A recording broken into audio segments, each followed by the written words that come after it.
Did you guys see the Eminem concert? In Fortnite? In Fortnite. I thought, man, I had my time all messed up because I thought it was happening much later. But it's like the new map is already out now, yeah. It's out? I think it is. People are like playing on it. Peter Griffin is in Family Guy. Is in Fortnite now. it's like buff Peter Griffin. Yeah. I'm not lying. Yeah. And I think there's like there's back bling and it's like a loot llama, but it's Brian the dog. It's a what? The llama. Oh, I thought you said Loot Bama, like a mix.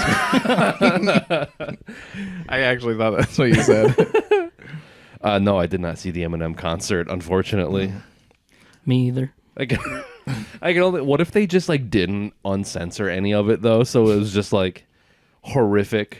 Like they just his nastiest songs in Fortnite, like all the 11-year-olds or the one where he's talking about like. Well, I mean the many where he's talking about like beating his wife and stuff, and killing his mom or whatever. I watched Moist Critical's video of it because it was like 10 minutes long, and I knew he wasn't gonna be like like you search like Fortnite update, and it's always the guys the newest Fortnite update. What's like up, guys? Boom boom, Mr. Beast like, text like yeah. So he's just like. He just plays it, and he's got his commentary, and it was really lame. It wasn't even like the. I mean, well, would it be more lame if he was actually there? Like, what is the more lame version? But it was just like, I think like with the was Travis Scott or ASAP? Yeah, I think he was. Yeah, I think he was technically like live, and he was like interacting. This was like a like pre-recorded. It was just like a cutscene, basically. So they like way overhyped it, I thought. I'm like, is that more lame or less lame for Eminem? But like just thinking of like his image like 20 years ago, and now he's in fucking Fortnite. It's like it's crazy. It's insane. If you had told him that was going to be where he would be in 20 years. Yeah. I don't really know that much about Eminem or Fortnite, so I'm just going to believe everything you guys say. I'm not lying. There was Legos too or something. I don't know. Yeah, this is you know what we're doing right now? We're doing that YouTube thumbnail of those 3 kids sitting on the couch. That's just like, is Fortnite good? And it's like 3 hours long. You know what I'm talking about? That's what. Yeah, that's what we're doing right now. That's got to be the thumbnail. Like we got to recreate that image. Right. I wonder if they'd ever put Madea in Fortnite. It's coming. I would not be surprised, actually. I mean, Tyler Perry's like a billionaire, so he's like a very respectable, well-known person. So he should get any character he wants in Fortnite. I feel like that would actually like kill too. Like people would totally pay to have the Madea skin. There's so many costumes. Blackface though, is it? Like... yeah, you just got like a bunch of like racist 11-year-olds on open chat mics, just like doing like black voice, thinking they have the pass because they're Madea. Yeah, it's like the GTA role play, like the ultimate challenge, Madea. Yeah. Well, speaking of Madea, welcome back to ThereWillBeDuds. This is episode 128, I believe, of ThereWillBeDuds. And as always, I'm your co-host TJ, and with me, as always, I am Nick, and joining us for his Duds debut, as always. Mm-hmm. Trevor. Yep. Yes.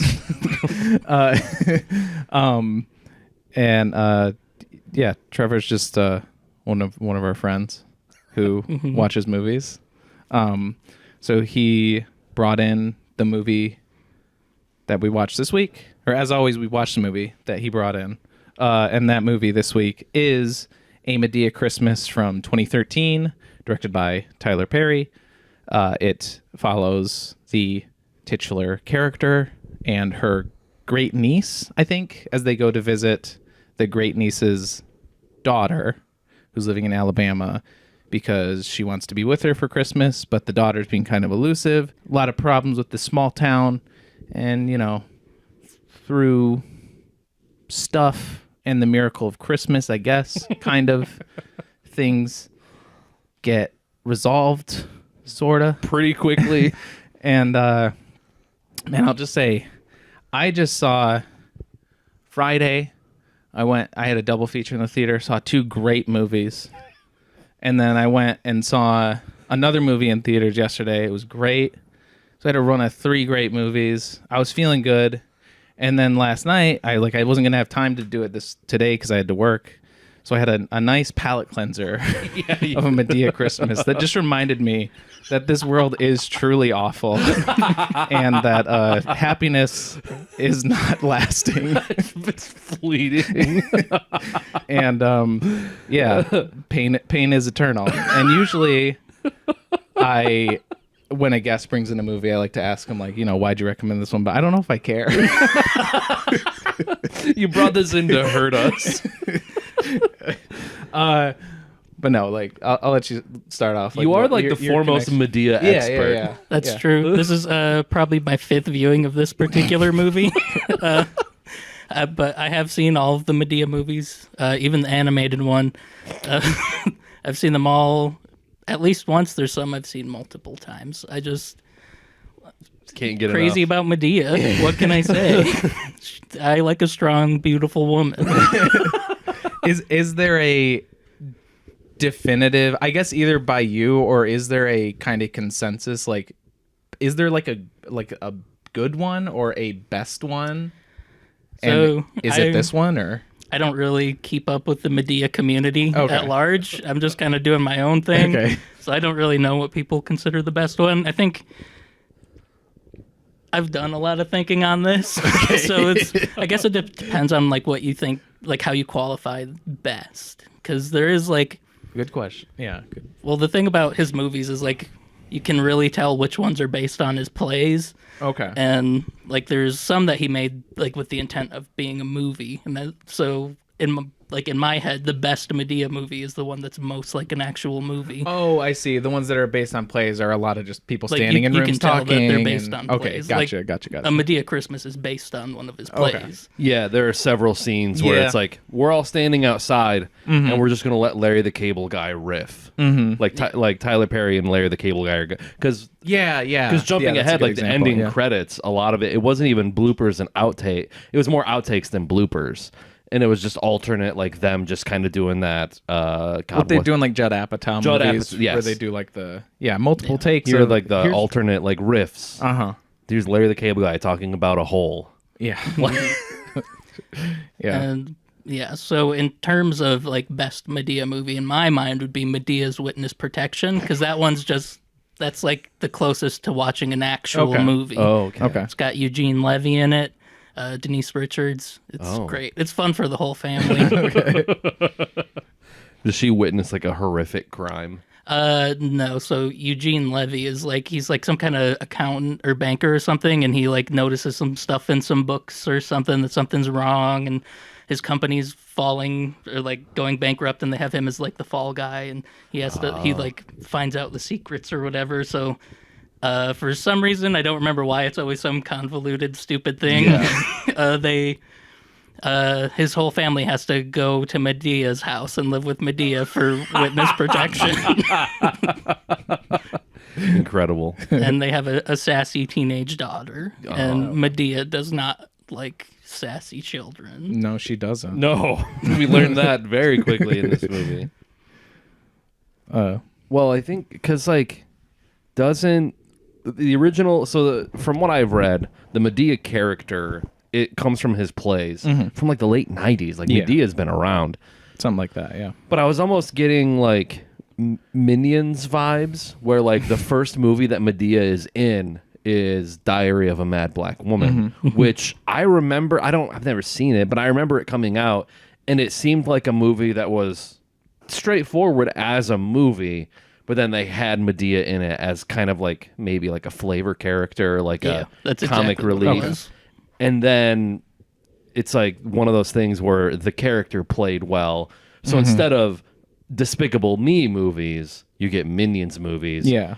where like previously the Minions were like a backdrop. I'm doing like a dissertation on the Despicable Me. I mean, no, they made Gruniverse. Minions movies. They make Medea, like she gets her name in the the title of the movie, like Medea, the Rise of Gru. Yes.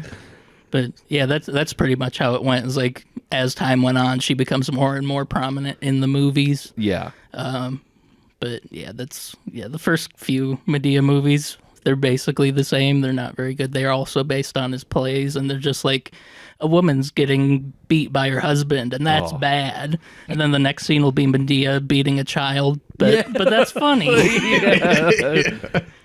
I sure hope I don't ever learn where children learn to beat their wives from. Anyway, back of my hand. I was surprised that Tyler Perry wasn't in this as like a normal Tyler Perry type character. Oh, you thought it was like an does he like do an that? Eddie Murphy thing? Yeah, where like I feel like in a lot of those, it's like the Madea is like the wacky slapstick kind of like humor, but then like Tyler Perry is in it, kind of like just like a normal like a straight guy. man or whatever. Yeah. Yeah, there's a few that are like that. I think he's like her nephew or something. Oh, okay. Because like I wasn't sure if like Tyler Perry was gonna be the guy in this that's like the like the city businessman. He's like, he would have been like I thought he was going Good to be fit like for the that. romance interest, like the ex-boyfriend who's like, yeah, I'll do you a favor if you do me a favor. Yeah, that was weird. He's the like the most like surface level like, oh, I did this thing for you, kissy kissy. Yeah, That was so weird. See, I thought she was going to be much more conflicted. I thought she was going to be like, I thought so too. I thought that was going to be like he was yeah. going to catch them like holding hands, or like she kisses him and then she's like, oh, we shouldn't have done that. I was waiting for the moment where her husband Connor like was a dick to her or something, and then she's like, well, this other guy gave me a bunch of money, Yeah. kind of thing. I feel like that would have happened in maybe like an alternate universe where Tyler Perry was like trying to make a film that was just like evil Tyler Perry. But no, this is like Connor is a perfect gentleman. He's great. I guess so, yeah. He's white. Yeah. And his parents are very like progressive people. Yeah. I was this movie surprised taught me that black yeah. people are racist and white people are the real victims. I was thinking that. I wonder if like her mom has a villains Wikia page.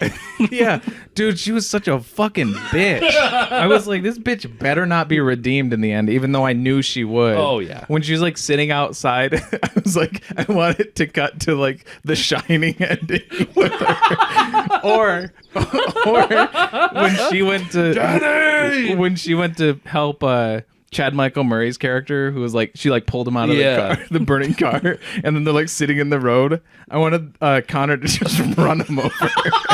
Just two birds with like, one stone. It was like the hitchhiker at the end of the Texas Chainsaw Massacre, just like. Just yeah. Well, apparently, I didn't feel good when she was like, okay, like I'm cool now. The And best they're she like, could "Yay." give was like, "I'll try." Yeah. I that didn't make me feel happy. It was No. just like, no, you should just, because even after she realized, like, she was just in denial of how much of a fucking asshole she was. Yeah. She's like, because they find out that she lied about her fucking heart attack and about her lying to her daughter about her dad being dead. Yeah. Like, she's a fucking villain. She Yeah. sucks. Yeah. And then she's outside still being like, I'm not going to go back in there. I don't want to be in there. And then they're like, oh, well, or they call her by her first name or something, and she's like, it's Mrs. Williams to you or something. yeah. You don't get to do that. Yeah. She sucks so much. Which is weird that like Madea comes off as like the more open-minded, Yeah. like redeemable figure. Where I feel like, I don't know, it's like they show her crucifying a child in the classroom, which was pretty great. Man, because I watched this with Chloe and she called all of it before any of it happened. She's like when they cut back, she's like, yeah, the girl's gonna be on the cross. And I was She's like, seen them all. yeah, actually, that would be great. And she has to play coy watching it, just like not know. Like I look over, Trying not to laugh at all the funny jokes that are about to come up. like I just look over and she's just like silently mouthing all of the lines along with it. Like in perfect Yeah. Madea cadence and rhythm. which was nigh impossible to understand. I had to put on subtitles to understand her.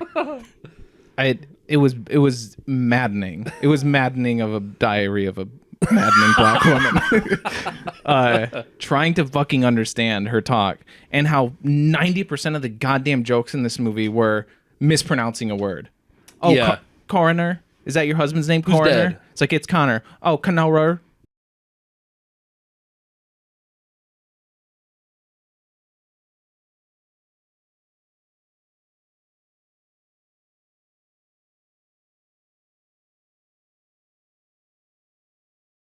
Now, kitchenware is on the 5th floor. Kitchenware, 5th floor. Yes, woman apparel is on Y'all the sell 2nd. pears? Is this y'all got produce up there? Clothing. Well, say clothing. Don't say pears. Okay. I don't know what a pears is. A pears. Okay. Not sure what you guys are complaining about. I thought it was hilarious. When she said Target, she called it Target. That was for the real heads. Real heads know. Yeah. That one did. There was one. There was a joke that made one, me laugh. It was like, was it like, we don't want to leave you hanging? And she was like, huh? And it's like, oh, not like that or something. And they made it really obvious. So I was like, all right.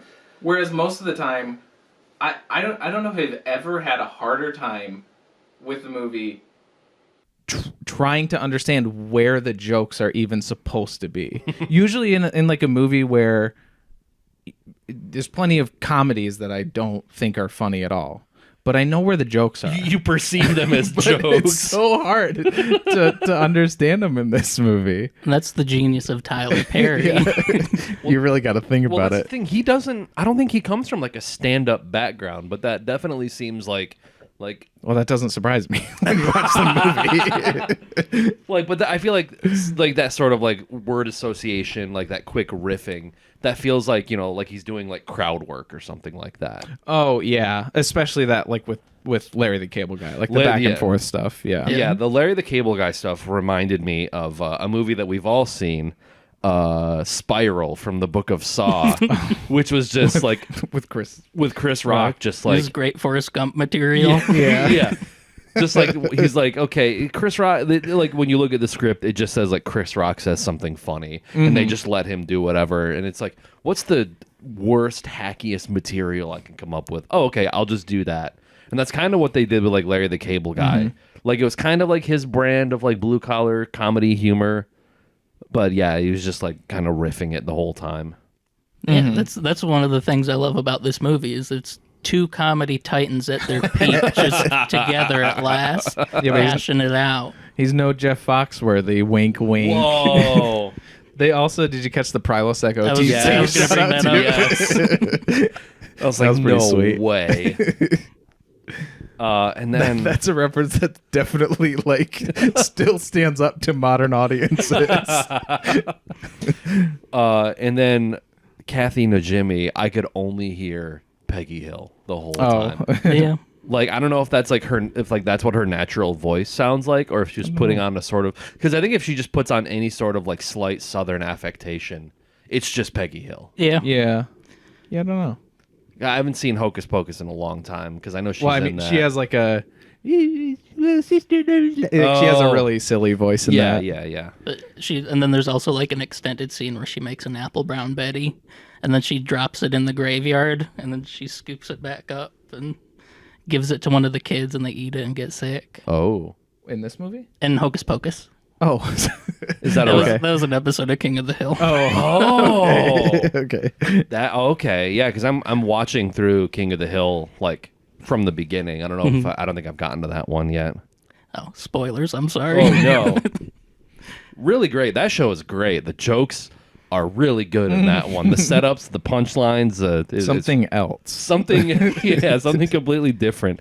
I also just and it's kind of like, I think I've tried to describe like Danny McBride movies like this, but like they live in a universe where one person just says the most outrageous, horrible stuff, and everyone treats it like normal. Yeah. Like all of the Madea sections where she's like interacting with other people. It's like no one would put up with this Like in the at all. department store and stuff. Yeah. Yeah. that's clearly like you're an extra. You know, you say like, "Hey, I want to buy this thing," and then Tyler's just gonna go off. No, wait. You're so rude. Bye. You rude as hell. You rude. Please, you I rude need as what I hell. want. That's what it felt like. Something because he just kept fucking talking and talking, and then they'd be like, "Oh wait, oh please," they'd just be trying to like get a word in, like, Yeah. "Oh, but I need help. Oh, please," and they just keep going and keep going. And I would have just walked away. Like, at this point, It's just jibber jabber.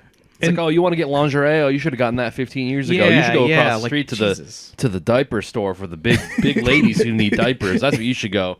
And like, yeah, I just want to see an alternate cut where the lady just slowly backs away, just like, okay. And that opening makes where the movie and the characters go even stranger, because it starts out and like kind of what I expected is like Medea's this, you know, outrageous, funny, like outspoken woman, and then her friend, the great niece or whatever, is like the more, you know, the straight character, and Yeah. she's like, okay, well, I need you to come help me see my daughter. And I thought there was going to be, you know, like emotional stuff between her and the daughter, and then Medea's just there for the comedic relief. But then they do like a 180 where Madea finds out about the marriage and stuff, and she's like, she takes it very level-headed, and she's like, you need to tell your mom about that. And she's like starting to be like the voice of reason, and the mom just gets more and more like selfish and stubborn, and it's just the trajectory of these like it doesn't really like make sense. It just wasn't what the initial like act The setup was setting me up almost. for. Yeah. it was very strange. Honestly, I think the department store part was probably the best part of the movie. And that's not a joke. I feel like the whole movie should have just been her in a department store, like saying stupid stuff to people. There Like, was a part, I think she walked in. I can't disagree with that, I guess. I mean, I think it's like right near the beginning when she's like walking through the department store with her. And I think she like turns over and sees an Asian couple, and she does like one of those towards yeah. I was like, oh, okay. She just bowed to those like I mean, Asian naturally. people. Yeah. It's like cool, but I mean, I will say I was watching it, and for that first like half of the movie, Chloe was like, I hate that I'm kind of invested and want to see where this goes, and then it goes like completely off the rails. Because like, I feel like I've seen some of your Letterboxd reviews where you've talked about how these movies in the last like 30 minutes or so will just cram in Everything. like, insane melodrama though. Yeah. Like a car explodes in this movie. Yeah. I know, from nowhere. Like I was like, did he leave? Did he say like I'm going somewhere to do something, or Because the Tanner guy? I mean, the one who was in the Chad car. Michael Murray. Yeah, Chad Michael Murray. I don't really remember. He just like he's there, and then all of a sudden his car is what exploded. I Like they thought. never show the accident. And I have like a theory. Okay. I think there was like an original draft of the script, because like there's the woman's mom, the selfish, terrible lady. She's like sitting outside. She's Eileen? like, I think Yeah. something like that. Yeah. She's like, I'm not going inside with those Yeah. white people. I'm leaving. So she's like taking off in the middle of the night, like with her bags. It's dark. She's walking down the middle of the street. I think what originally happened was he was driving down, and like all of a sudden he comes up on her and swerves and like crashes because she was being like shitty and selfish. And I feel So like that's they were like, also her fault. maybe that's too far. Maybe we shouldn't include that in the movie. So Like like we need out. to redeem her at the end of the movie, and like, yeah, her causing a near fatal car accident is a bridge too far to make her like a I still- redeemable character. I don't care. Her pulling a person out of a burning car does not make her not a terrible person in my eyes. She still sucks. Oh, congrats. You didn't let a person die in front of Yeah, you. no, she's like, no, I understand white people now. I saved one from a car that almost blew up. And another great thing that this movie has that it's classic Tyler Perry is those mixed messages where he's saying one thing is good and one thing is like, but you should do the opposite. And like, just like, like this whole movie, there's like the part where they're like, we have to keep the Christ in Christmas. And like, it's yeah. important to Out of be like, nowhere. Jesus is important. Yeah. But then at the very end, it's like, if somebody was mean to you, you should punch them in the face, even if they just got dragged out of a burning car. yeah. Yeah.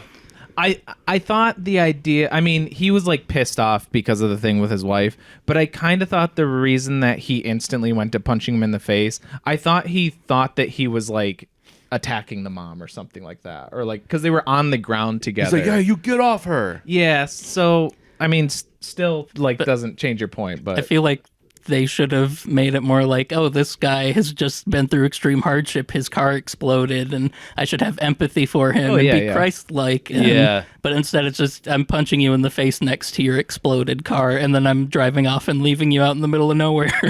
Is Tyler Perry a religious person? Does like he might be religious. Does but like because I don't think he's like actively... that the whole like we got to keep Christ in Christmas.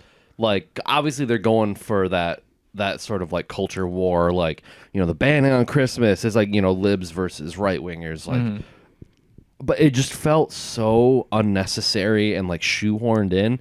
We're like none of the characters seem religious at all, to the point where even Madea is just like, I haven't been inside a church in X amount of years, so she seems like the most neutral about it, or like not even like not religious at all. It felt very strange that like, oh, okay, like we get, you know, like they have the sort of like, you can't marry a white man, you're supposed to marry a black guy because your dad was white, or no, he wasn't, was he? No, he ran off with a white That's woman. right. So like, yeah, you know, you can see where they're trying to like kind of implant these like politics and like, you know, cultural stuff of the day, and it was like, it just, yeah, it felt so unnecessary and like not really even relevant to the story. It was weird. It really like blindsided me. I was like, is this like a Christian movie now? And then yeah, it just kind of like goes away, and then they kind of bring it back at the end when she's like, when the daughter She lies to a yeah, crowd she of- lies, like spreading the joy of Christ in Christmas by lying.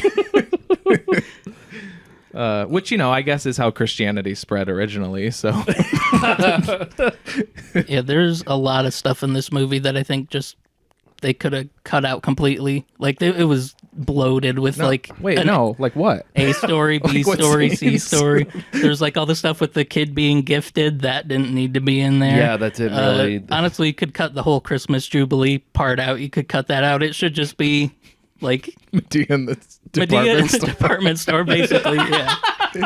Like either that or just the focus on the story of like the, oh no, an interracial couple. Yeah, that seems like the especially the end of her like finally coming clean with her mom.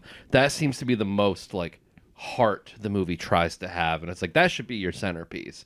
Everything else is like really, really dumb and stupid and pointless. Although I will say at the beginning, Chloe made me laugh. She said like at the beginning when they're kind of doing that thing with the mayor where they're talking about like the budget and they can't do. She's like, this is the most I've ever heard like straight men say the word Jubilee. I didn't get that. Was he the mayor, but he was also in the school? Like the principal or something? Like it was Yeah, I the don't same know. building, I think. Well, it was and, like like, a the- house. It was a house. pretty much, There yeah, was yeah. a shot because like her classroom is obviously like someone's office. That's in like the an house. 1800s Yeah. one-room schoolhouse. But there's with, a shot. like 7 kids in her class. Yeah, and like if you look, the desks are like cramped. They are on top of each other. But if you the way that they framed it, and I know they have to have done it on purpose. There's like a shot where you can kind of see her sitting off to the side, and then all the school kids, and she is sitting where you can clearly see on the sides. It's like a fireplace, which I'm pretty sure it's like, yeah, this is because this is someone's house. But it's like we need to make this look like a schoolroom. So like they have her sitting just right, so she's covering up the fireplace in like you know Okay. whatever room that they're in. They just like tack on a bunch of like children's art and like, yeah, whatever, it's a classroom, who cares? And it does take place in 1893. So Kind of a the mayor's the principal and the barber and the surgeon. kind of a reverse The Village. Yeah, this like technologically advanced town in Alabama. There were a few jokes that made me laugh. 5 milligrams of "Don't choke that hoe" was pretty good. Yeah, Li- you're right.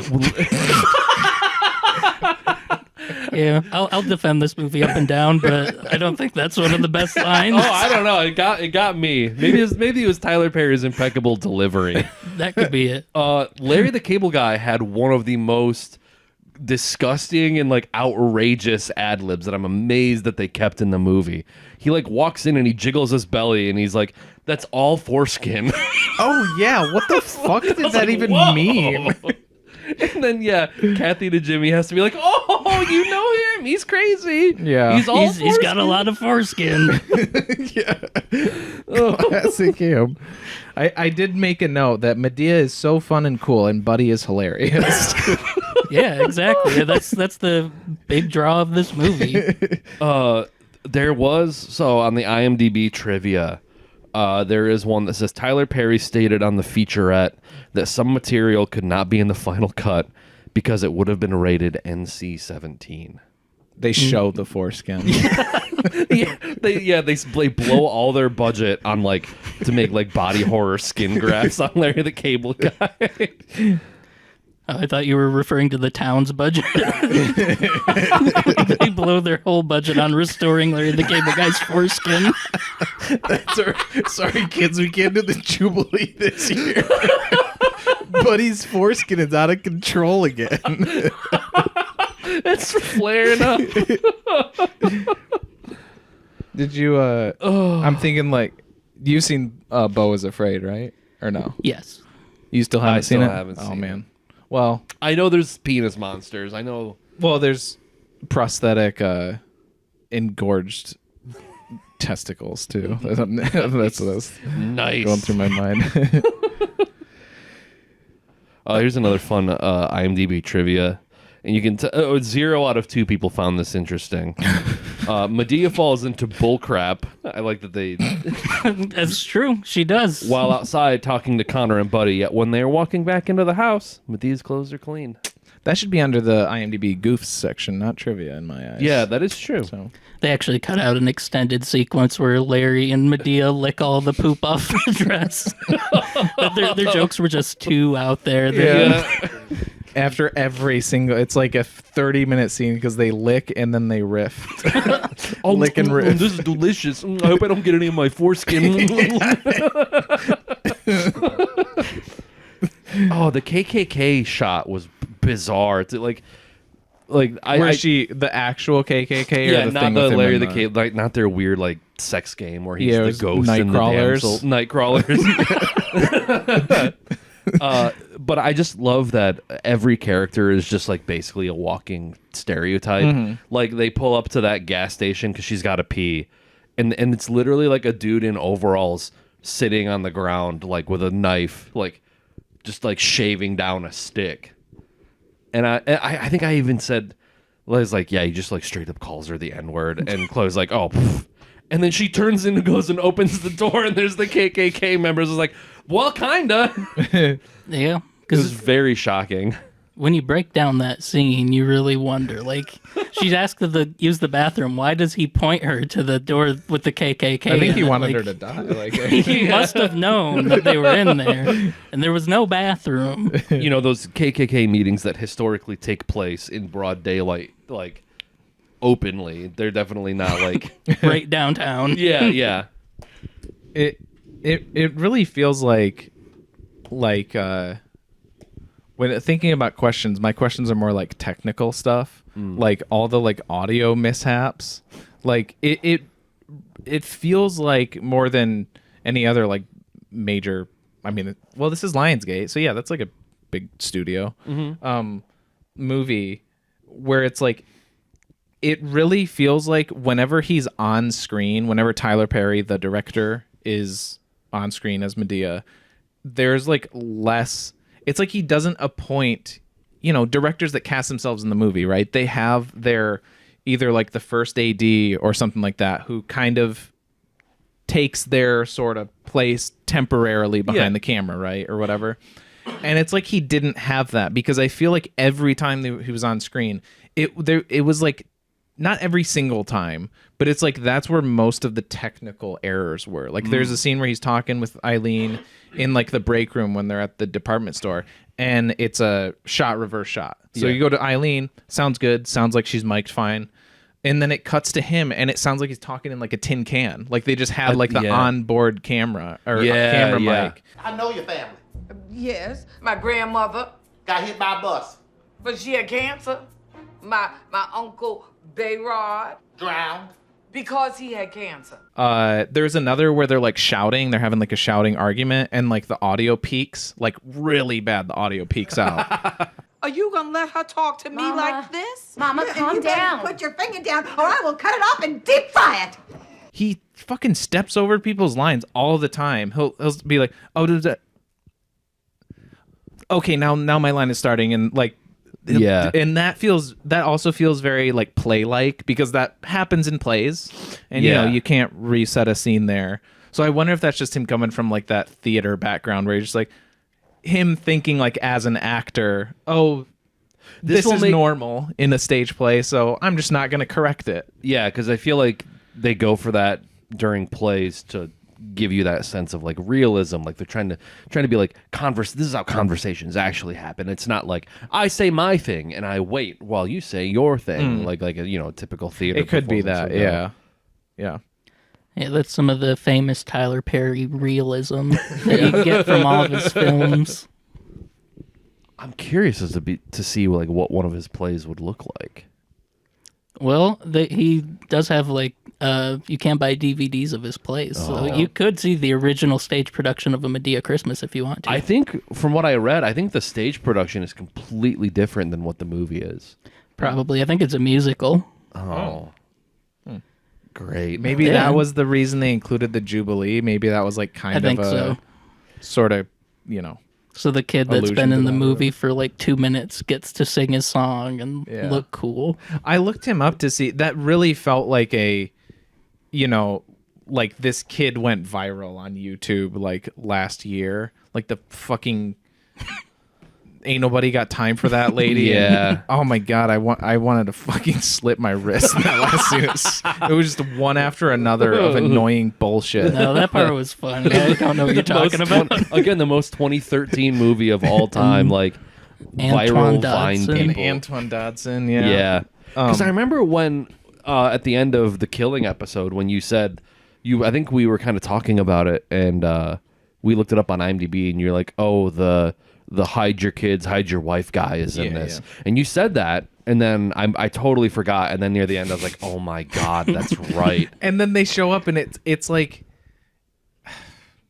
Hilarious. it's like I was expecting it to be like, here's the people, but it's literally what they did. They were interviewed on news and they said the thing, and that's literally what happens. They don't do anything different. Yeah.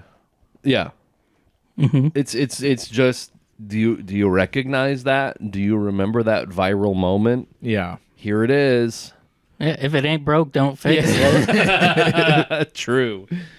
But anyways, that's what I thought the kid was like Grayson Chance. I don't know if you remember. He was like one of those little like child prodigies who was like super big for like a few months or whatever.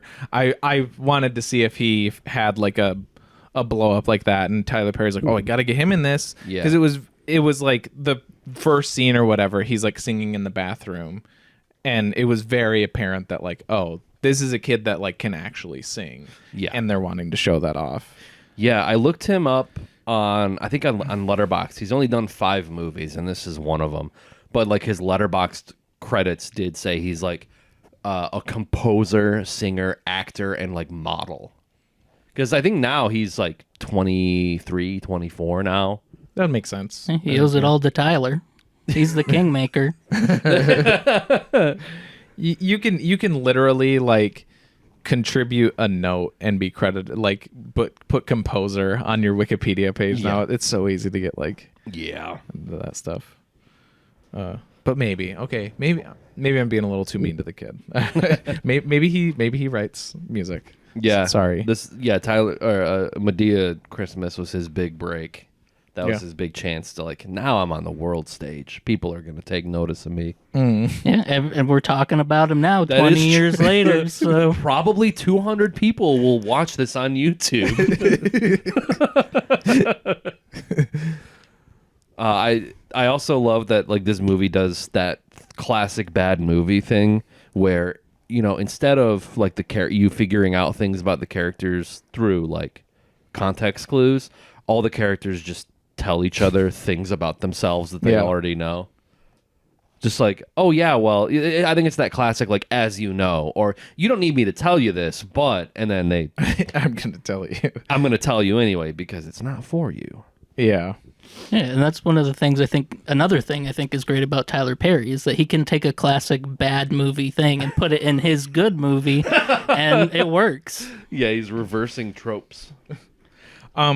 We talked about it earlier, but if I am giving credit where it's due, like for real, I talked about how, or we were saying how, like, oh, we thought there was going to be like a love triangle with like the daughter, her husband, and then the Oliver, the other dude. Yeah. Yeah. But then it wasn't that, and I was glad that it Yeah. wasn't a dumb love triangle. I liked that, like, they just had a happy marriage, and it was just kind of nice. So there's Yeah. that, you know. Yeah, that's an actual subversion of like what you expect. Because I feel like with those kind of, especially like, because this felt like a Hallmark movie. Yeah. Like it had the same beats as like one of those Hallmark Christmas movies, and I feel like that would have definitely been like a hole that they would have fallen into. Was like, we have to make it a love triangle, and then she has to learn at the end that she was actually happy with her husband instead of this other guy who At least, something like that. Yeah. And I mean, it's kind of tried and true for his stuff, because even when he's not doing Madea stuff, like, I mean, I've only seen trailers or basic synopses, but they're all like, you know, there's Why Did I Get Married? And they're all like, any non-Madea Tyler Perry thing is usually like marriage strife or that kind of type of thing, relationship drama stuff. So it's kind of like his thing outside of Madea. Yeah. I think that's him playing to his audience. I think that's probably why he also has like a lot of religious stuff in his movies, even though he might not be particularly religious. I think it just plays to the crowd that gives him money. Because Tyler Perry is a complete sellout. He's got $1 billion, so I mean, it works. it works. It works, yeah. He sold his plane to Kenneth Copeland. Yeah, I mean, I did notice that at the beginning of the movie, it was like Tyler Perry Studios, so like he has his own like production company for all these.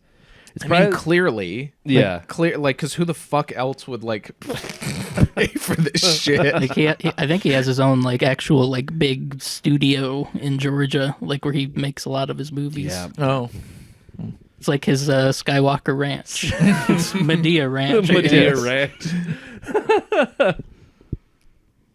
in ILM, Industrial Light Madea.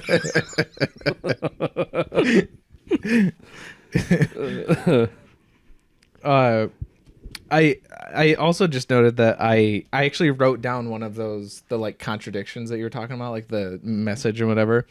There's the part where maybe it's like the first scene of like the classroom, the teacher daughter lady's there, and then those girls are like picking on the singer boy. Yeah. And then she like gives them like a little short lecture on like, hey, you know, why pick on him? So, you know, he has his own interests, whatever. There's no bullying in this class. And then she immediately is like, and anyways, he got an A on his last 3 tests. What did you get? Yeah. It was like extremely harsh. But he's the only one to get an A on all 3 of his last tests. What did you get, Lucy? Or you, Larry?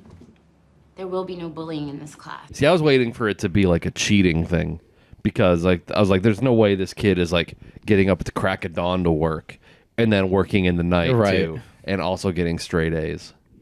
I was waiting because like this movie is just like a hodgepodge of different ideas that don't really go anywhere. I was like, oh, maybe it's like he's cheating because like he has to because he's a farm boy. Or what does he even do for his dad? I don't know. Farms. It's December too, right? Like, Yeah. that's not like even in Alabama. I don't think you're like, that's not your high time for Yeah. you know, farming, like Right. crops and shit. Maybe they have animals too. I don't know. Yeah. Do we ever see the outside of their house? Not right. Like a couple establishing shots, maybe. We see the outside of the other house. The Yeah. Lacey? Is that? I don't know. Yeah, Is that that's her name. Okay. So to answer your question, there's actually a first draft of the movie, and it turns out that the kid is like smart because Connor, he was working on genetically modifying the corn, and he was testing his modified corn on Tanner's son as like revenge for beating him up in high school. Holy shit. And he just wanted to see what would happen, and it turns out it just made the kid like smart and an amazing singer. You should be Is this real? me. No. Damn it. We keep trying to punch up this For movie. a second, well, the genetically modified, because I read that in like the Wikipedia or whatever, that like it is supposed to like that stuff or whatever. Yeah. So I was like, you had me on for a minute. That That would have been awesome, That would though. have been so sweet. It was funny that he had like one of those like, and we're gonna get more water so we can make corn, and then he treated like making corn like a mic drop moment, like it was super epic. That was pretty epic.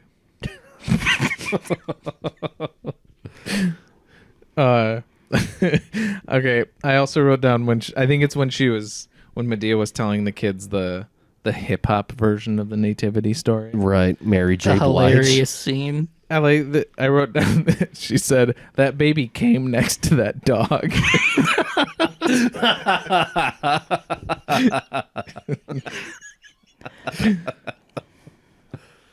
Yeah, that's more of that like sort of like wordplay, word association. And that dog, hey, well, that was mangy, and that's why Jesus was born in a manger. And yeah, the Virgin Mary is Mary J. Blige. That's hilarious. Yeah. Like, Yeah.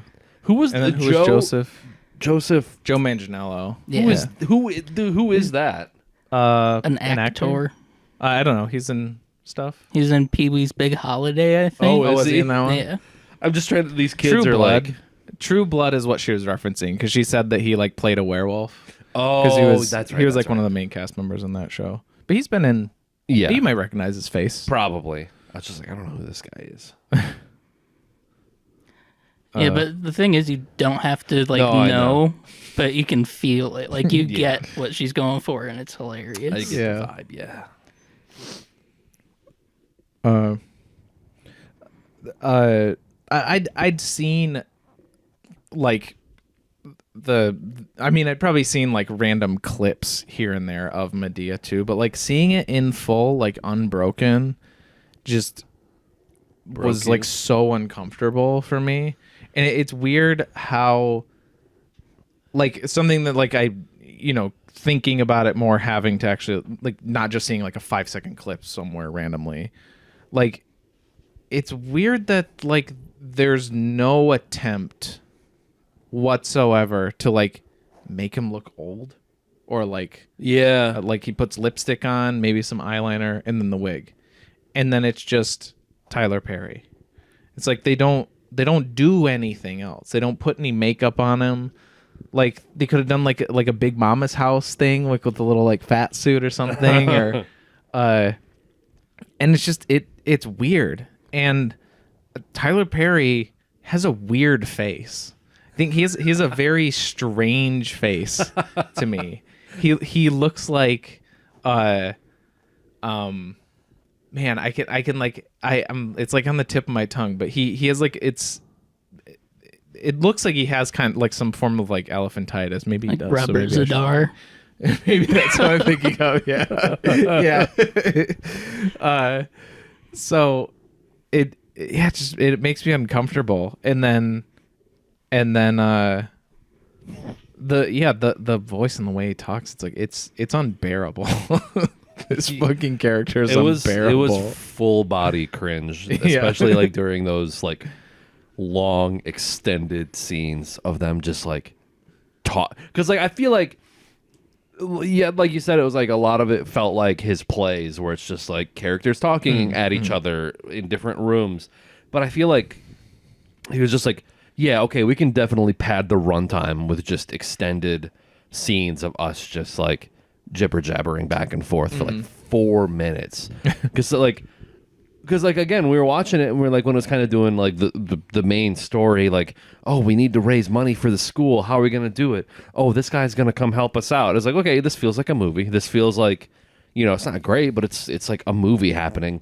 And then anytime it comes back to those, it just grinds it to a halt. And it's just like, man, if these are the good takes, If these are the good ad libs, I don't even want to know what the I'd love to know. To be a fly on the wall at Madea Ranch. Yeah, I want to see the NC-17. Like, what could they possibly do? Like, because it would have been dialogue, right? Like, it's not like there was any room for there to be just like horrific. Because like, what makes a movie NC-17? It's usually like nudity or violence. Nudity or violence. So like the fact that Tyler Perry was like, if this could have been an NC-17 movie. I'm like, I don't think you can say anything bad enough to make a movie NC-17 unless you're like doing hate speech. Yeah, in the original draft of the film, it turned out that Larry the Cable Guy actually was in the KKK. He's deep undercover. Then he and Madea just fell in love and had some raw, hardcore sex while he was dressed in his robes. Yeah, yeah, he opens up his robe and it's just giant foreskin. Yeah, and he vores her with just his foreskin. Yeah, this is like foreskin. Yeah, they bring in like David Cronenberg as a special like guest director, and it's like, yeah, that's how it would have been NC-17. Is Larry the Cable Guy consumes her with his foreskin, like an anteater or something. No, if that's the cut that we got, I would have been like totally on board. Like, awesome. Have you guys? You've both seen Men? Mm-hmm. Yeah, like the ending of that movie. Yeah, he like births Madea. They repeatedly birth each other. Yes, this is the version I want. And then when it ends and they're like covered in that like blood and placenta, he finally says, "Get her done." I was baffled that he didn't say that in this movie. I bet he wanted to very so surprised. bad. Yeah. They probably cut out like 30 takes of him just saying "get her done" at the end of his line. Yeah, it becomes a tick. Yeah. Tyler Perry did it because he was jealous. Because he was like, "It's too funny. I can't have you outshine me in my movie, and it's too funny." Why don't you make a Prilosec reference instead? This isn't a dud week. No, so we get to do scores. Exactly. So we gotta rate it. We gotta rate it on the normal scale. Yeah, do you want to like go down the line? Sure. Do you want me to start? Sure. Boy, I don't even know if we were to rate it on a dud scale. I don't know if it would be a spud. I don't think. I know what it would be. I don't think there's enough in it to make it a spud on the dud scale, but this is the normal scale. So I think I'm going with a 3 on that one. It's pretty rough. The ad-libbing stuff gets old pretty fast. There's like a handful of like jokes that made me laugh, but it's mostly because they're so like obvious and stupid that I couldn't help but laugh at them. Not in the way that Tyler Perry intended for me to laugh at them. I feel like even as a Christmas movie, it kind of doesn't. There was like a Letterboxd review that I saw where someone was like, "This is supposed to be a Christmas movie, and there's not even like the town doesn't have any decorations up whatsoever." Like, because like before we were recording, we were talking about like those movies that were like obviously scripts that then needed to be like, oh well, we got to shoehorn Christmas into this somehow. So then they just kind of rush it in at the end and make it a Christmas movie. This kind of feels like that, where I guess Christmas is mentioned. She's like, oh, we got to be home for the holidays, but you could do this movie any time or place, and it would be like essentially the same story. I guess it is like a Christmas Jubilee, but you could just insert whatever holiday or 4th of July. 4th of July. So, yeah. But she cut down the tree. Oh, that's true. That is true. That is was the true. one thing, yeah. That's the linchpin to it all that holds the story together. Is true. Okay, so everything you said is invalidated. Damn it. Still a 3 though. I thought this movie was pretty insufferable. I would say it's the opposite of like pleasantly surprised. It's like it was dreadfully validating, I guess. I want that like on the back of the DVD. But I went with a 2. Is that higher than the Outwaters though? Yeah. Okay. Just because like when Madea wasn't on screen, it was like it wasn't like absolute cancer the whole time. So like it's not by any means like the worst movie I've ever seen. But there was some very insufferable moments. But most of it was just like kind of a cookie cutter like Hallmark thing that was boring, and then a very annoying comedic relief character, and then a very terrible person who should be considered a villain, but I guess isn't, the mom. So yeah, it's a 2 for me. You think the side comedy characters in this movie were bad? Like, you don't even know. You just dipped your toe into the Madea universe. It gets worse. This is the best one. So I would give this a 9.2. Okay. It's not the best Madea movie. It's certainly not the worst. I would say it's one of the, probably one of the more middle of the road ones. It's great, don't get me wrong, but he's definitely done better stuff. I can come back in October if you guys want to watch Boo A Madea Halloween. Yes. Or Boo 2 A Madea Halloween.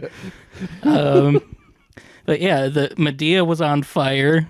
Larry was on fire. They were both bringing their A game. I mean, what more could you ask for? It was just, I mean, forget like Bernie Mac or whoever. Like, those two are the real kings of comedy. Larry and Madea. Like, I would pay for a sequel that's just them riffing on each other in a department store. I've seen your letterbox scores. It's not a 9. Piece of shit. Yeah, I just want people on Letterboxd to think I'm cool, so I gave it a lower score. Oh, okay. In my heart, it's a 9.2. Okay. Speak your truth. Are there any perfect 10 Madea movies? I think you said Witness Protection is a good one. Oh yeah, you said that was the best. I think that was the best, just in like a terms of like production 9.7? quality, in terms of like in the other Madea, in terms of the other Madea movies, like scoring it like compared to the rest, I would give it like a 9.0 maybe. Oh, so it's under this one? Yeah, I'm just talking about, I think that one's the best Madea movie in terms of it being a movie that Okay, you can actually gotcha. watch and is structured like a film. Okay. But in terms of content, So how- like Madea hilarity and all that stuff, I think it's Witness Protection is a little bit below this one. Okay. So how would you rate A Madea Christmas on the normal scale then? If I were to rate it, I guess more along the lines of like what you guys were going for, which it pains me to say this, I'd probably give it like a 4. Okay. We need to do one of these for every holiday Madea movie. We need to do like if is there an Easter? There should be. They We should. could, any that Madea is missing, we can fill in with Ernest or something. Oh yeah. There's a team up we could have used. Ernest and Madea. Oh man, 2 titans of improv. No, I have movies like that too, where I'm like, yeah, this is like objectively like a 5, but I love it, you know. So I feel you. Yeah. But it's not this for me. Yeah, I'm not sure if I like genuinely enjoy them or if it's just like a Stockholm syndrome It's kind of confusing. thing. Yeah. Because I watched them all like in a relatively short span of time, and then Jesus Christ. like I was watching one like every other day. It would be so much more bearable too if it was like, I couldn't believe it was almost 2 hours long. Yep. If it was like 20 minutes shorter or something, I feel like it would be a way more easy. But like, God, that last half hour really dragged. Yeah. Yeah, they're pretty much all like at least an hour and 40 minutes long. Sweet. Awesome. Yeah, I mean, you did say that you watched like 3 great movies. You had 3 great movie I did. experiences. Yeah. Yeah. I guess, yeah, well, I'll start with that, and then if there's anything else I'll let you guys take over. Yeah. Yeah, I watched, so Friday I kind of did a take 2 of my birthday day because you told me I about got that. very sick on my birthday. So I did a double feature of Thanksgiving, the Eli Roth movie, and Dream Scenario.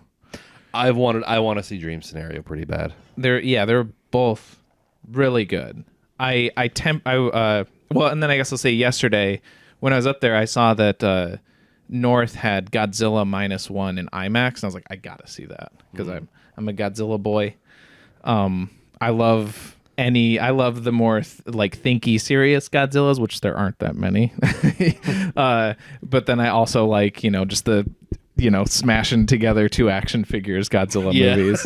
And it's definitely more the former. It's probably the most, I would say the next most kind of serious sort of like, because a lot of Godzilla movies are just crowds of people or big groups of people all talking, and then Godzilla shows up and they're all kind of like there's no like central character or driving thing. It's just we have to stop Godzilla. Yeah.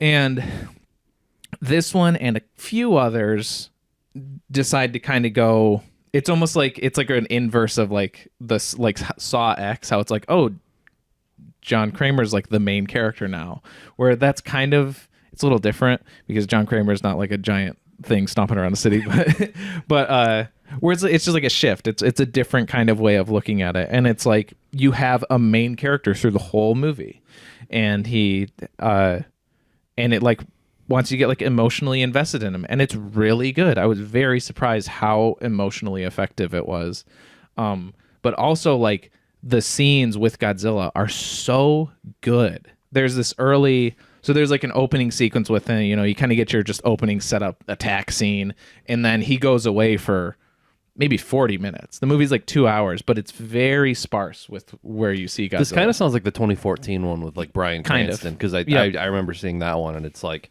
yeah, it's like takes place around a Godzilla movie where like you get these little glimpses. Yeah, that's the one that I would compare it to the most for sure. And that one, I love that one.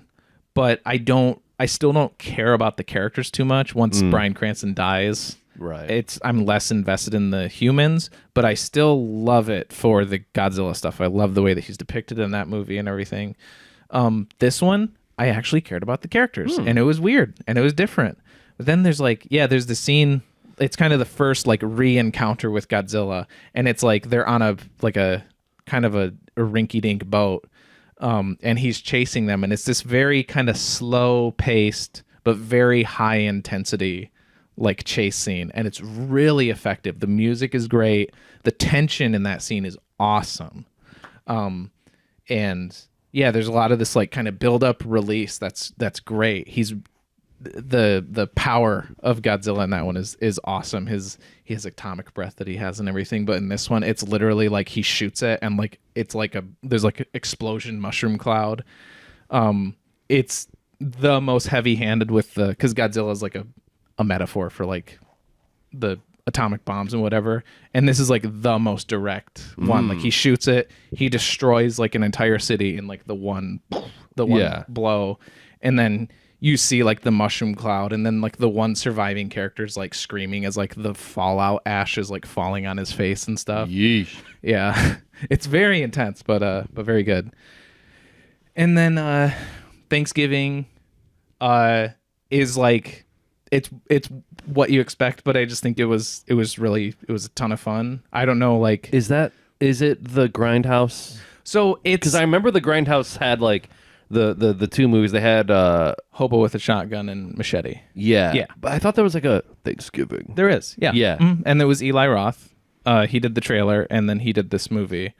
Like a decade later. Yeah. More. I think yeah. Grindhouse was like 2007 or 2008 or something. Yep. And he makes it like it's clean, like it's not like Machete and Hobo with a Shotgun had that grainy, like film bubble pops or whatever, and like the it was made to look like those Grindhouse movies. This one looks just like a modern horror movie. So I was a little worried from the trailer that for this one, for the actual one, seeing that it was just going to be kind of like a straightforward like slasher movie, and I would say it is more so than like Machete, and like those definitely have more of that feel, but this still has that vibe, which I was very like grateful for. I was glad that it didn't totally shy away from that. Like there's some pretty like over the top like somebody like early on, the whole thing that sets off the killer is the year prior there was this like Black Friday sale, like the store opened early and there was this big like stampede, some people died and stuff, and like the deaths there are so like over the like there's one like the front door to the store like breaks open. And then so there's like kind of shards of glass like kind of hanging in the door, and somebody's getting like who was like right up at the door is getting pushed in by the other people, and his like neck gets like slit by the and then like somebody gets like knocked to the ground, and then somebody's like trying to push a shopping cart past her, and her hair gets like tied up in the wheel and like rips off part of her scalp and stuff. And so it's very like that kind of over the top violence. Nice. Where it's not like having just seen the Terrifier movies, it's not like that, but it's very like, okay, that's silly, right? Yeah. That's very cheesy. And yeah, it's like everybody feels, and Eli Roth, it's like they know what they're making kind of movie. So yeah, it was a ton of fun. And then last one is Dream Scenario. Awesome movie. It was so funny. I'll say A24 now has you can add to the short list that the Lighthouse is on of movies with fart centric scenes. Maybe one of the most uncomfortable like romance scenes I've ever seen. Great. In that movie. Yeah, Nicolas Cage is awesome. I mean, pretty much like everything you've heard is I would agree with. I kind of tempered my expectations for all three of these just because I've been disappointed by a lot of movies Like lately. being hyped up. Yeah, where like movies that I'm like, yeah, those are pretty good, but I'm missing something, and none of them are like 10 out of 10 movies, Right. But they all exceeded those expectations I had. I thought they were awesome. Dream Scenarios, it's close to like being my favorite of this year. I would Okay. say. Wow. If not my favorite. Yeah.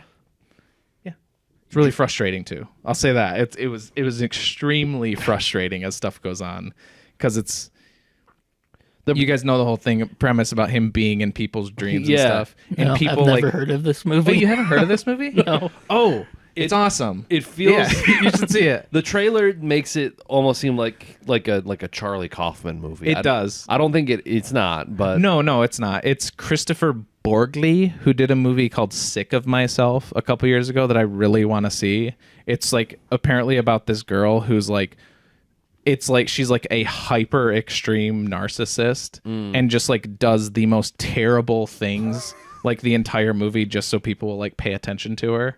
And stuff. And like I guess that I don't know. I only know a baseline of that movie, but I really want to see it. sounds like a pleasant experience. Yeah. Well, yeah. It's in short, it's Nicolas Cage plays like kind of an average Joe who all of a sudden everybody on Earth starts seeing him in their dreams. So he becomes kind of like an overnight celebrity, like the most famous person on Earth. And then at a point, the dreams turn violent. Like he starts murdering and torturing people in their dreams. And then like in real life, people are like attacking him or like blaming him for these things that he has no control over. Like, and that's where it's like, it's really frustrating because you're there with him. You're like it almost feels like a Curb Your Enthusiasm episode if there was like a little bit of like Charlie Kaufman, like existential crisis type stuff. Yeah, it's great. Yeah. Three good movies. Yeah, I've been really bad about seeing movies. I still haven't seen Killers of the Flower Moon. Wanted to see Napoleon. I'm gonna try to see that this week. Yeah, I've seen a lot of polarizing reviews Me of too. Napoleon of like how they depict him, I guess. Yeah, apparently he's like a cuck, and I think that's hilarious. Yeah. So, like I really want to see it. Like he's like a whiny guy who gets cucked by his wife, and like that's why he does what he does. And I'm like, that sounds awesome to me. Yeah, I've seen people be like, man, Ridley Scott hates Napoleon. It's like, oh, okay, all right. No. I like Joaquin a lot, so Yeah. He's one of those guys that I'll just like, if I'm vaguely interested in a movie and he's the lead character, I'm like, Yeah, I'll go see that. I'm interested. I'll check it out. But yeah, other than King of the Hill and Jeopardy, Madea. yeah, that's my trinity. We just got to the James Holzhauer episodes of Jeopardy, who he's like the sports gambler. The shit is crazy. Like I think 12 episodes in, he like hits 1 million. Yeah. There's people who like, I mean, the show's old enough where I guess this has been true for a little bit, but especially like the last like 5-10 years, there are like Jeopardy, like people who have watched it since they were kids. Yeah. So they know like not only the trivia, but they just know how the fucking game works. Yeah. Beyond the actual questions and answers. Right. How about you? Anything? I mean, I've seen some stuff. I was telling you guys before we started recording. I watched Candy Cane Lane, the new Eddie Murphy movie. Yeah. It was great. There was candy canes and a lane. Eddie Murphy was in it. Jillian Bell was in it. She was also in Good Burger 2, which is another movie that I watched recently. Oh yeah. Okay, sorry if you want to talk more about Candy Cane Lane, but how I said all I had to say about it. okay. How is Good Burger, like me, somebody who Good Burger's one where like I haven't seen it in a while, but it's probably one that I would kind of put on. Yeah, this movie isn't great, but I really like it, kind of thing. Nostalgia plays into it. Yeah. How does the sequel like? I mean, that's kind of how it was for me too. Is like I probably saw the movie maybe once or twice when I was a kid, but I had like the soundtrack on cassette. Yeah, I would listen to nice. that all the time, and that's how I got into like George Clinton and like the presidents of the United States of America and stuff. So like that movie. It's so crazy that a fucking like a Nickelodeon channel movie like that can have such a like strong soundtrack like that back then. That's nuts. The Not Just Knee Deep Funkadelic song in that movie is like one of my favorite Funkadelic songs ever.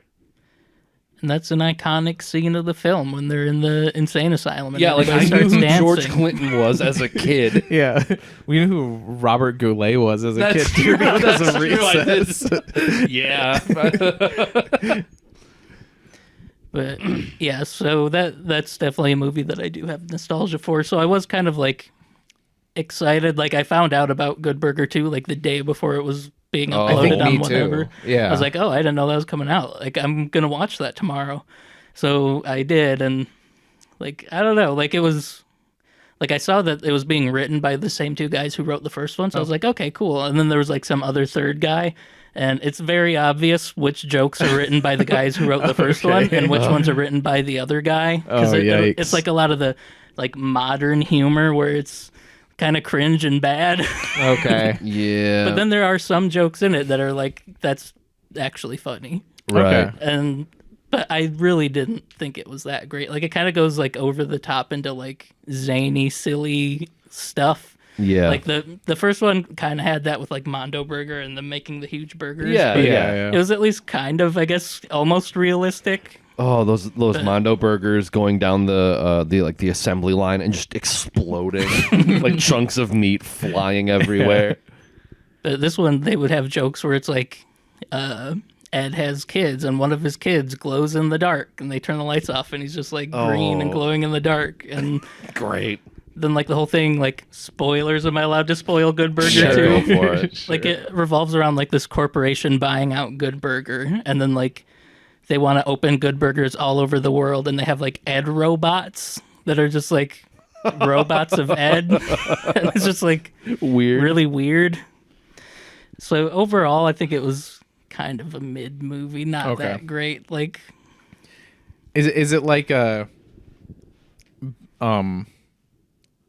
like Dumb and Dumber 2 kind I of? haven't seen that Oh, one. you haven't? I'm sorry. That's I'll what- watch it though. I like stupid bad things. Okay.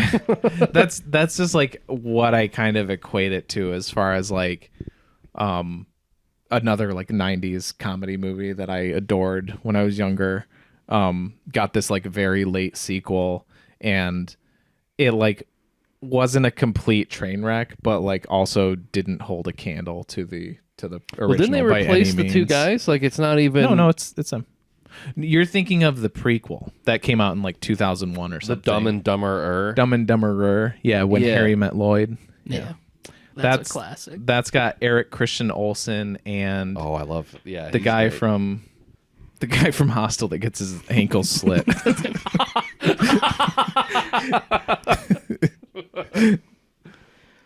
The cast in Good Burger 2 is insane. Like, and that's how you can tell it's a 2023 movie. It's like jam pack it with like cameos and stuff. Yes, Probably. the cast, you would almost look at it and think that it's one of those like epic movie or like disaster movie. Because after you get through the main cast, you get Young Gravy shows up in it. Yeah, they do actually have a bunch of the OG All That crew. Josh Server, Lori Beth Denberg, and Danny Tamborelli like make cameos. Dan Schneider shows up. Yeah, I was just about to say I don't see Dan Schneider on this list. He's back and he's sucking toes. Amanda Bynes. But like Carmen Electra, Mark Cuban, Pete Davidson. Let's see who else. Young Gravy, Nicole Richie, Zoe Saldana, Andy Samberg, Maya Rudolph, Bowen Yang, Chrissy Teigen, Shaun White, George Clinton, Yeah. Ron Funches, I remember that part. Al Roker. What was Shaun White? With all those people. Oh, they okay. do a Like, very all- hilarious and timely parody of that Imagine video from the pandemic. Oh no! It's hilarious. Sinbad is in it as a voice Oh, okay. because I know he was like the school teacher in the original one. Oh, okay. Yeah, there's some jokes from like the original Good Burger that like live in my head. Like there's even like a Dan Schneider line that I think of because I always think of it as like a double entendre, but it's like when they discover Ed's It secret probably sauce. was if it was Dan Schneider. He's like, Ed, get back in that kitchen and start making more sauce. I was like, oh, he's jerking off. Oh, I was actually thinking like, what's the double entendre?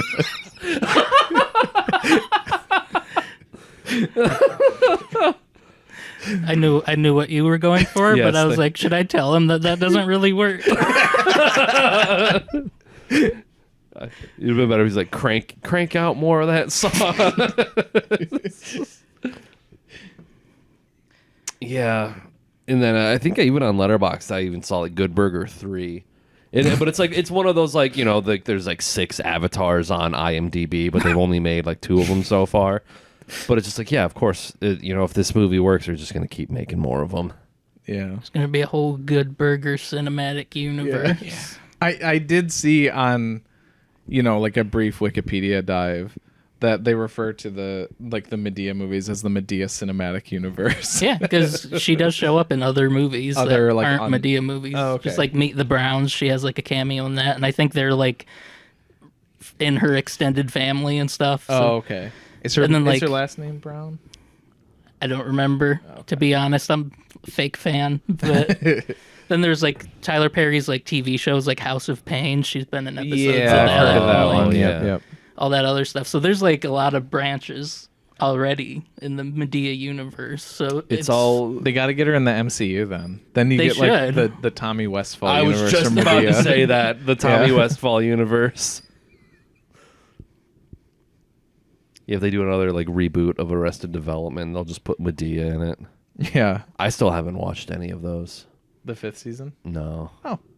It's all right. I got like halfway lot through better the than the 4th fourth season season. when it came out, and I just kind of stopped. It's a lot better than the 4th season. Yeah. I'll say that. It's not. It doesn't pick back up as much as I would say the latter seasons of Community do after season 4. Oh yeah, yeah. But it's a lot better than season 4.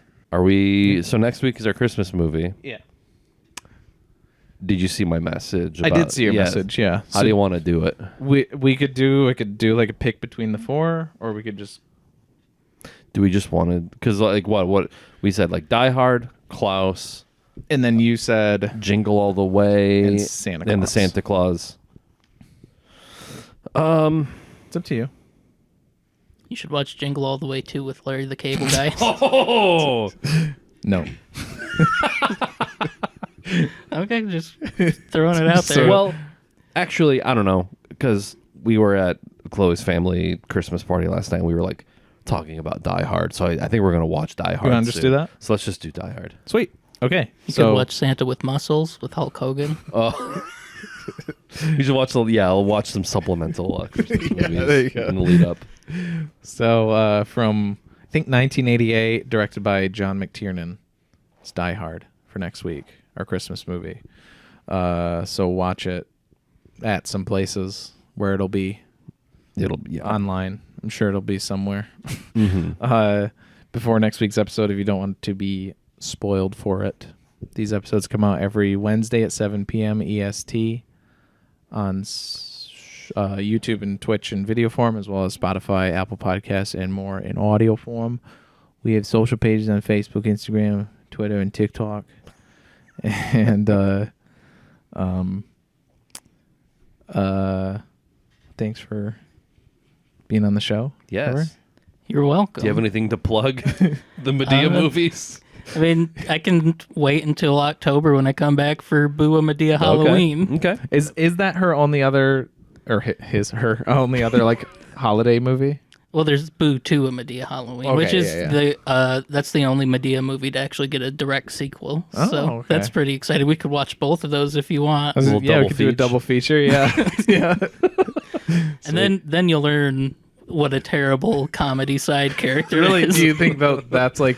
Yeah, her friend, I think her name was like Hattie or something. And it's just like this, it's like a lady that they dress up in old age makeup that's Medea's friend, and she talks like this, and it's like really annoying. And But they actually put old lady makeup on her. yeah. Wow. Okay, so he can do that. He Just could chooses not to because you can't hide the Tyler Perry. Yeah. Like, he's got a fuckable face, and he knows it. He's got a fucked face. I need to be confused when I'm jerking off to Madea.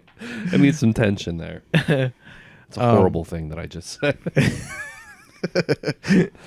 All right. So as always, whatever. Yeah. I'm the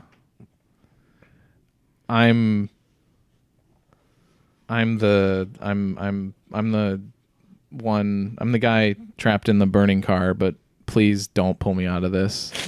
you terrible bitch. Just let me die. TJ. And with me as always. As always, I'm 100% foreskin. Damn. I'm Nick, and with us today. It's me. I'm the #1 Madea fan in the world. That's Trevor. You might not be wrong. All right. Bye. Bye.